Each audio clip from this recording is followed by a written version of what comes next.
In the HCl molecule, the separation between the nuclei of two atoms is about 1.27 angstrom. Find the approximate location of center of mass of the molecule. कि एक HCl molecule हमारे पास hydrogen chloride, और इसमें hydrogen और chloride in दोनों atom के बीच में हमें सेंटर ऑफ मास निकालना है. ठीक है ना. सेंटर ऑफ मास क्या होगा? अच्छा, क्या दे रखा है इसने? दोनों के बीच का जो डिस्टेंस है, the separation between the nuclei of the two atoms is about 1.27 angstrom. तो दोनों एटम के बीच का डिस्टेंस इसने दे दिया. ठीक है ना. हाइड्रोजन और क्लोरीन एटम के बीच का डिस्टेंस इसने कितना दिया है? 1.27 एंगस्ट्रॉम. तो इसको आपको मीटर में कन्वर्ट करना पड़ेगा. तो एक एंगस्ट्रॉम में कितने होते हैं? 10⁻⁻10 मीटर होता है. तो ये आपको टोटल डिस्टेंस आ गया दोनों के बीच में. मान लीजिए सी कोई हम पॉइंट ले लेते हैं जहाँ पे हमारा सेंटर ऑफ मास लाई करेगा. तो क्लोरीन से ले लो या फिर हाइड्रोजन से ले लो, इसका डिस्टेंस हमने कितना ले लिया? क्लोरीन से x ले लिया. तो हाइड्रोजन से इसका डिस्टेंस कितना हो जाएगा? 1.27 एंगस्ट्रॉम माइनस x हो जाएगा. ठीक है ना.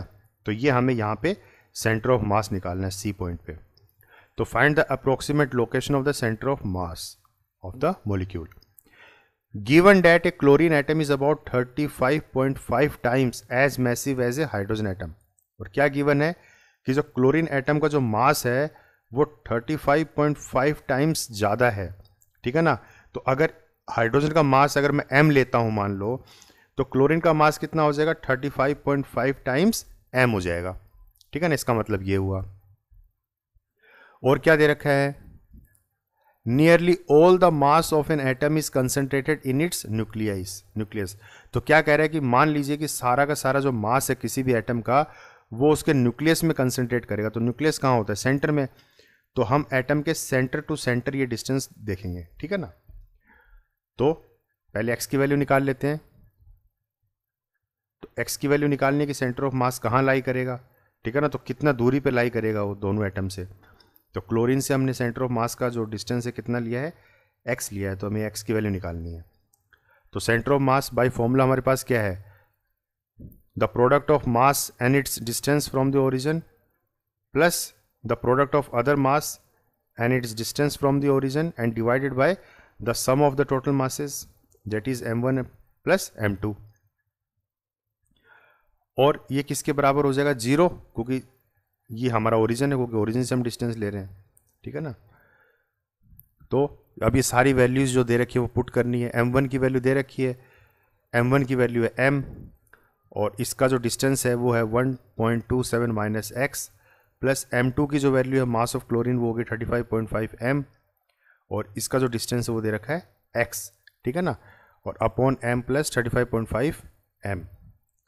इसको जब हम सोल्व करते हैं तो हमारे पास x की वैल्यू कितनी आती है? Minus 0.037 angstrom. अब इसका क्या मतलब हुआ? कि centre of mass will be at इतना distance from the chlorine atom में. तो क्लोरीन से इतना दूर है सेंटर ऑफ मास. ठीक है ना. तो ये है. क्लियर है. नेक्स्ट क्वेश्चन देखिए. Find the centre of mass of a uniform L shaped lamina. ये एल शेप का लेमिना है. देखिए आपको मैं डायग्राम दिखाता हूँ, आपकी टेक्स्ट बुक का ही क्वेश्चन नहीं है. ये देखिए इस तरह का ये डायग्राम है. ठीक है ना. ये एक्स वाई प्लेन में ये एल शेप का लेमिना है. ठीक है ना. ये एल शेप का एक लेमिना है और इसका हमें सेंटर ऑफ मास निकालना है. तो ये कोऑर्डिनेट पॉइंट्स इसके दे रखे हैं सारे. ठीक है ना. ये डायग्राम देखिए मैंने यहाँ पे भी बना रखा है. तो क्या करना है इसका? To find the centre of mass of a uniform L shaped lamina. तो ये कैसा है? एक थिन फ्लैट प्लेट, एक तरीके से ये एल शेप की एक प्लेट है. The mass of the lamina is 3 kg, और इसका पूरा का पूरा टोटल मास कितना है? 3 kg है. तो हमें इसका सेंटर ऑफ मास निकालना है. तो हम इसमें कुछ कंस्ट्रक्शंस करेंगे, जैसे कि हम इसको 3 सेक्टर में डिवाइड कर लेंगे इक्वली. तो एक लाइन देखिए ये हमने एक्सटेंड कर ली, और एक ये लाइन हमने एक्सटेंड कर ली. तो इससे हमारे पास 3 सेक्टर आ गए ना, C1, C2 और C3. इनको हमने नाम दे दिया. ठीक है ना. मतलब इस सेक्टर का जो सेंटर ऑफ मास है वो C1 पे लाई करेगा, इस सेक्टर का जो सेंटर ऑफ मास है वो C2 पे लाई करेगा, और इस सेक्टर का मास जो है C3 पे लाई करेगा. ठीक है ना. तो centre of mass will be located at C1, C2 and C3. अब कोऑर्डिनेट्स दे रखे हैं C1 के, तो C1 के कोऑर्डिनेट्स क्या क्या हैं, ये वाले कोऑर्डिनेट्स है, मतलब एक्स एक्सिस और वाई एक्सिस के रिस्पेक्टिवली देखिए आप।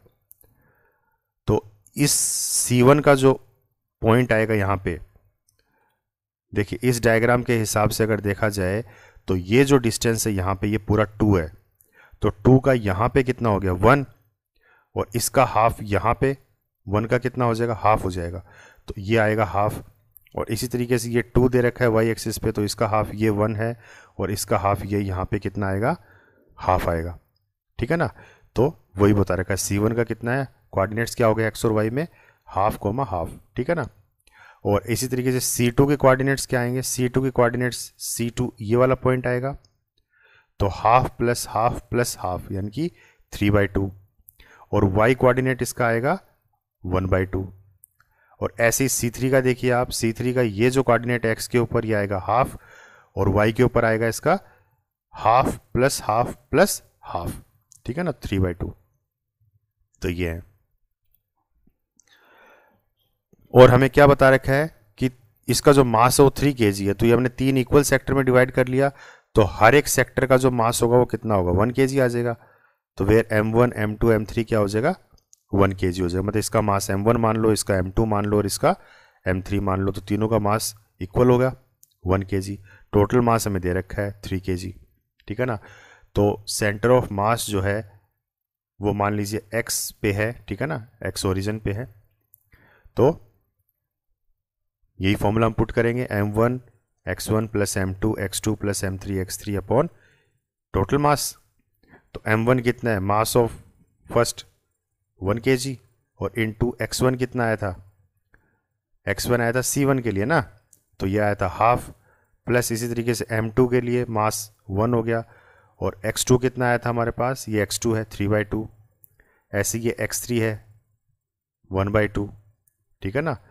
तो ये x कोऑर्डिनेट्स के हिसाब से आ गया, ठीक है। इसी तरीके से हम निकालेंगे y कोऑर्डिनेट्स के हिसाब से, तो ये x कोऑर्डिनेट के हिसाब से, क्योंकि जो सेंटर ऑफ मास आएगा वो x, y आएगा, ठीक है ना।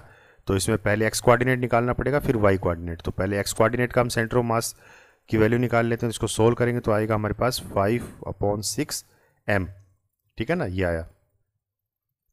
अब हम निकाल लेते हैं y कोऑर्डिनेट के हिसाब से, तो y कोऑर्डिनेट के हिसाब से क्या आएगा, M1 y1 plus M2 y2 plus M3 y3 divide by 3 total mass, ठीक है ना। तो ये वैल्यू जब हम इसकी पुट करेंगे तो हमारे पास ये आएगा 5/6 m, ठीक है ना। तो therefore centre of mass will be given by the coordinates 5/6 m, 5/6 m, मतलब इस पॉइंट के ऊपर हमारा इस पूरे एल लेमिना का सेंटर ऑफ मास लाई करेगा। क्लियर है।